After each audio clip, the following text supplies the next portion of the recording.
Já é a terceira mensagem da nossa série Novo Normal, e hoje eu quero começar contando uma história para todos vocês. Um experiente mecânico, um homem íntegro, honesto, depois de trabalhar muito na sua vida como empregado, ele realizou o sonho de ser dono do próprio negócio. No começo, com mais sócios, as posses não eram tantas, mas sabe como é a sociedade. É bom no começo, mas o tempo vai passando, os sócios vão se conhecendo melhor e algo normalmente dá errado. Depois de muito trabalho e algumas decepções, esse homem conseguiu montar sua própria oficina que funcionava no prédio de uma pequena transportadora. Era das suas mãos sujas de graxa que ele tirava o sustento da sua família. Ele estava construindo uma casa nova, uma casa maior, melhor. Mas um dia o seu trabalho foi interrompido por um oficial de justiça que, sem muita educação, mandou que ele saísse de dentro da sua oficina e lacrou o prédio com todas as suas coisas, as suas ferramentas lá dentro. Na verdade, a transportadora, que era dona do prédio, essa transportadora não trabalhava de maneira honesta. Ela tinha dívidas e a justiça bloqueou os bens para quitar as dívidas da transportadora. E na ingenuidade de quem nunca tinha lidado com esses trâmites judiciários, esse homem passou por 3 advogados que mais enrolaram do que ajudaram a esse homem na busca por provar sua inocência, porque virava e mexia, o juiz sempre entendia que a oficina era apenas uma empresa laranja da transportadora. Esse homem se viu envolvido numa grande crise. Uma crise que trouxe um sofrimento pessoal, despertando até sintomas de ansiedade, de depressão. Despertou aquele sentimento de impotência, de indignação por não conseguir enxergar uma luz no fim do túnel. Afinal, essa era a fonte de renda com a qual ele sustentava a sua família. E essa ansiedade e depressão acabaram afetando também os seus relacionamentos familiares. Porque quando uma pessoa sofre com isso, todos os que estão perto também sofrem. Foram cerca de 4 meses sem poder trabalhar, esperando que as coisas se resolvessem, mas elas não se resolviam. E as economias já estavam sendo usadas. E a preocupação era que em breve poderia acabar. Esse homem se sentiu profundamente injustiçado, envolvido numa crise que trouxe sofrimentos pessoais, sofrimentos familiares e sociais. Muitas vezes ele perdia o sono na busca de soluções. E lá no seu íntimo ele se perguntava: por que tudo isso, Senhor? Por quê? Algo parecido aconteceu com José, da história bíblica de Gênesis. O José era o filhinho querido do papai, numa família de 12 irmãos. E quem tem mais irmãos sabe como é o ciúme quando é perceptível que o pai prefere um em detrimento dos outros.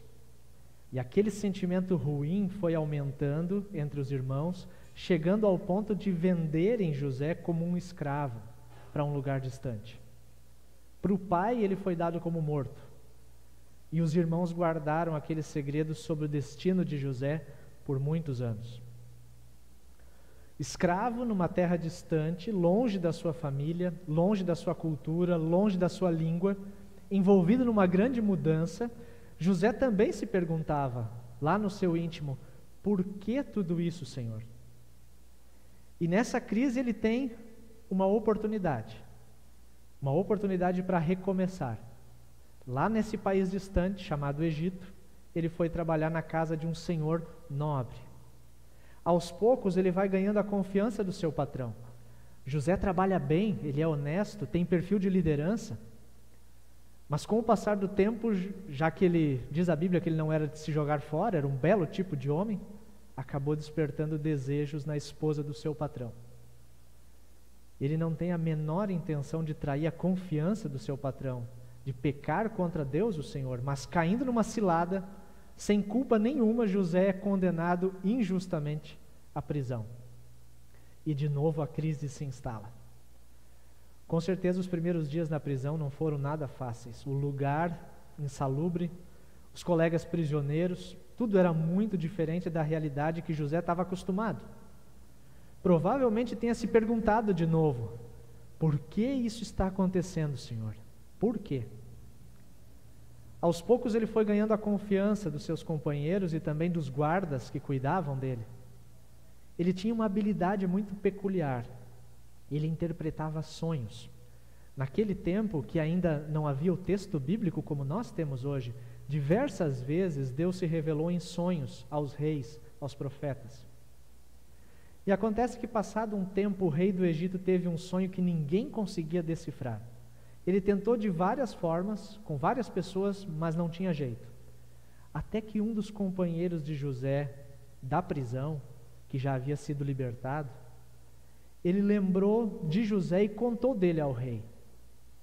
Quando se colocou diante do rei, Deus permitiu que José decifrasse um enigma que iria mudar a vida de muita gente. De que haveria grande fartura por um tempo e, na sequência, um tempo de grave crise na produção das lavouras. Com o seu perfil de liderança, José indicou a estratégia para enfrentar a crise. E ele acabou sendo colocado como governador de todo o Egito, ficando abaixo apenas do próprio rei.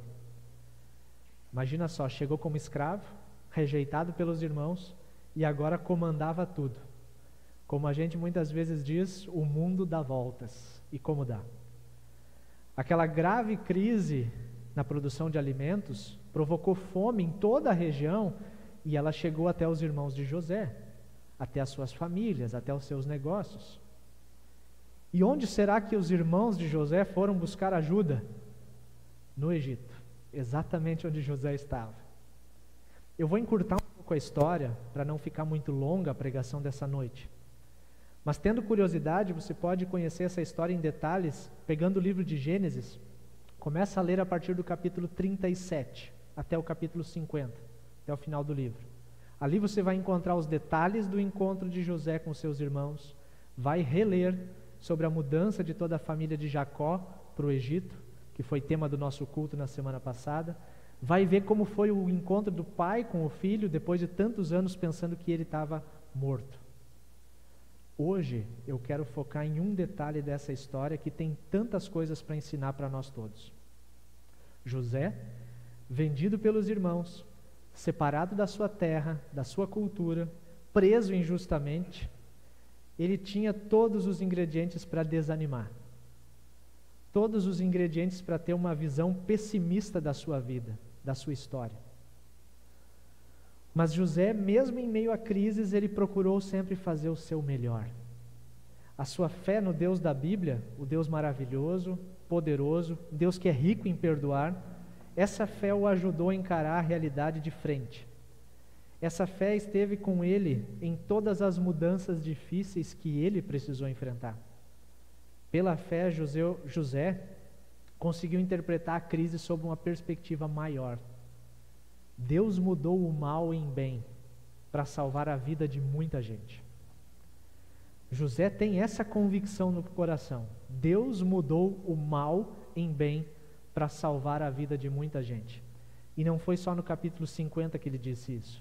Ele disse isso já no capítulo 45, quando ele se revela a primeira vez aos irmãos, antes ainda de ter se encontrado com o pai e com toda a família.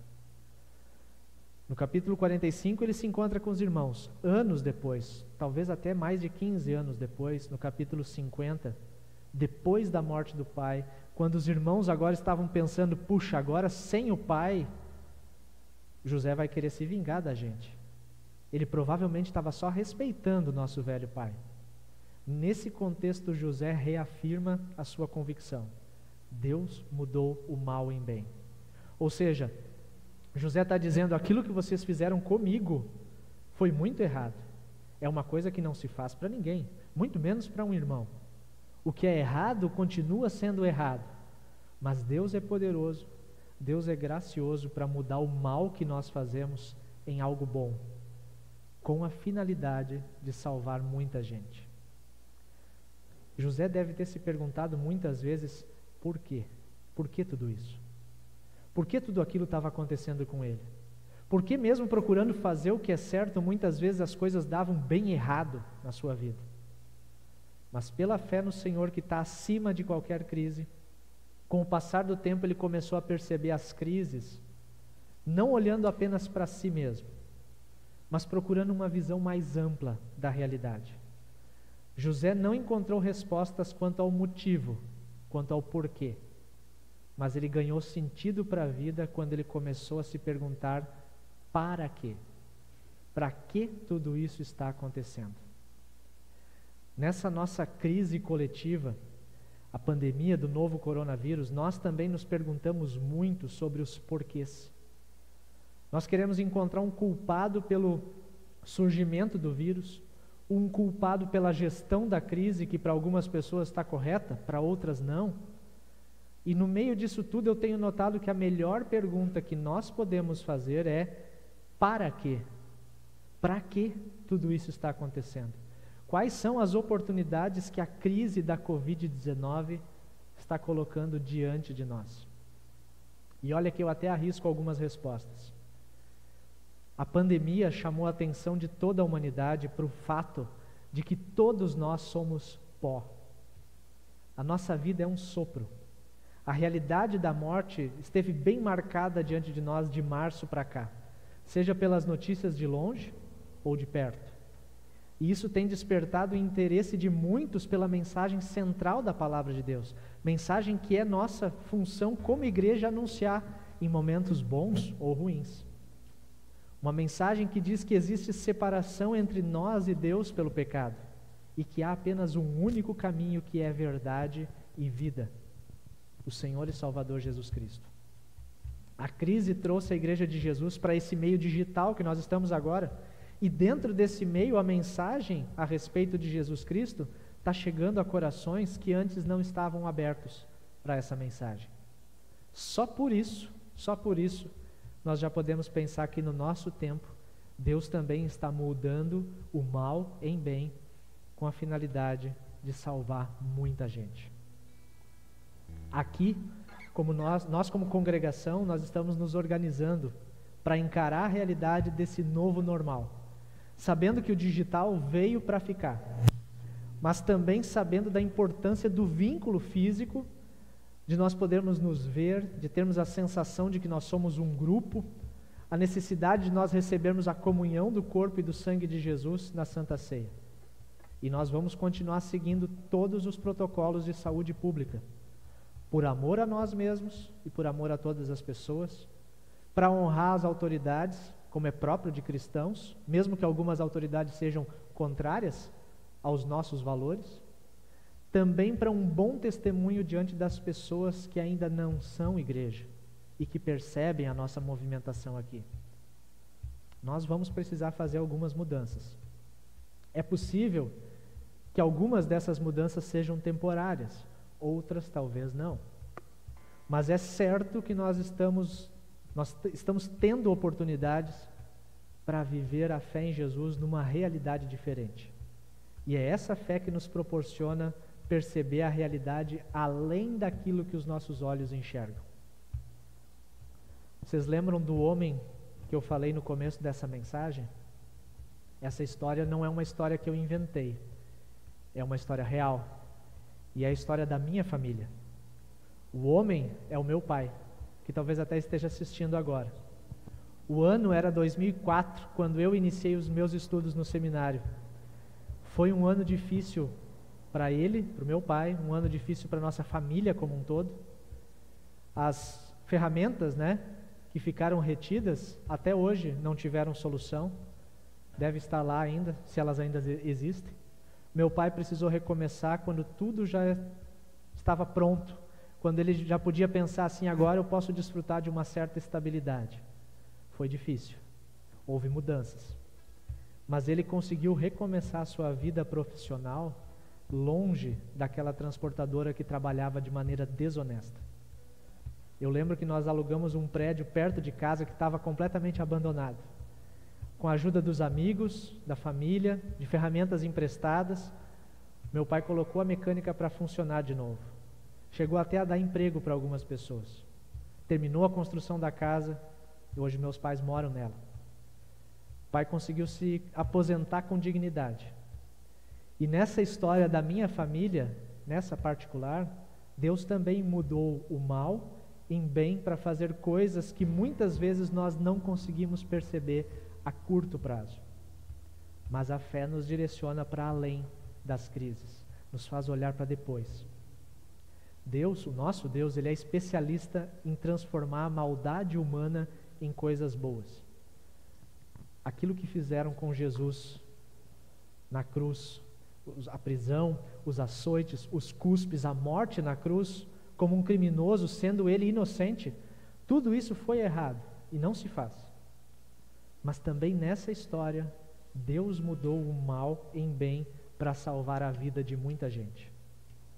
A culpa do nosso pecado foi colocada sobre Jesus, para que nós hoje pudéssemos chamar Deus de nosso Pai. A maldade do ser humano, a injustiça e a realidade da morte foram transformadas em bênçãos para muitos, em justiça diante de Deus, em vida plena e eterna. Por isso, vamos encarar essa nova realidade que está diante de nós. Nós já vimos que não precisamos ter medo de mudanças, porque Deus continua com a gente. Ele prometeu e vai cumprir. Vamos pedir ao Senhor que abra os nossos olhos, para nós também percebermos as oportunidades que também essa crise nos traz, para que com a nossa vida Deus possa salvar muita gente por meio da fé em Jesus. Amém.